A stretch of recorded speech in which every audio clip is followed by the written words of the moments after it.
महत्त्वाची बातमी, उद्धव ठाकरे आज सिंधुदुर्ग दौऱ्यावर आहेत। सावंतवाडी, कुडाळ आणि कणकवलीमध्ये उद्धव ठाकरेंची सभा होणार आहे। उद्धव ठाकरे आज अंगणेवाडीमध्ये भराडी देवीचं दर्शनही घेणार आहेत। उद्धव ठाकरेंचा कोकण दौरा रविवारी दुपारी 12:45 सावंतवाडीमधल्या गांधी चौक परिसरामध्ये सभा। दुपारी 4:30 वाजता सिंधुदुर्ग किल्ल्याला भेट देणार। संध्याकाळी 6 वाजता अंगणेवाडीमध्ये भराडी देवीचं दर्शन घेणार।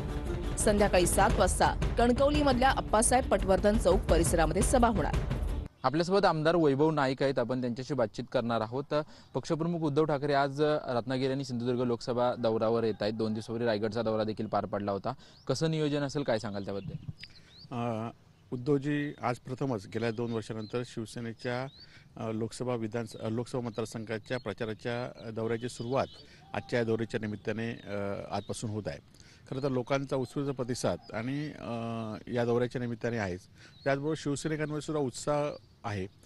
आज सिंधुदुर्ग जिल्ह्यामध्ये सुद्धा या जिल्ह्यातील किंवा या मतदारसंघातले 2-2 मंत्री होऊन सुद्धा शिंदे गटामध्ये जिल्ह्यातील जनता आणि शिवसैनिक हे उद्धवजींबरोबरच आहेत आणि त्यामुळे येणाऱ्या काळामध्ये सुद्धा या जिल्ह्यातील जनता उद्धवजींच्या पाठीशी राहणार आहे आणि त्यामुळे उत्सुकता या दौऱ्याची निश्चित आहे।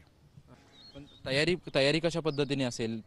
प्रचाराची तयारी जी आहे ती तयारी सुरू होते, ठिकठिकाणी सभा होत आहेत। नाही, खरं तर हा आमच्या सभाच नसतात, परंतु उद्धवजी ज्या ठिकाणी जातात त्या ठिकाणी ॲटोमॅटिक सभा होत आहेत। आम्ही काय शिंदे आपल्याला माहिती असेल की एकनाथ शिंदे असून देत किंवा भाजप असून देत, आज ज्या ठिकाणी लोकांच्या खुर्च्या, आज आमच्या जिल्ह्यामध्येच सरकारची सभा झाली, त्या सरकारच्या सभेला 1.5-2 कोटी रुपये खर्च करून सुद्धा खुर्च्या रिकाम्या राहिल्या आहेत आणि लोक अर्ध्या खुर्च्या टाकून निघून गेलेत, ही वस्तुस्थिती आहे।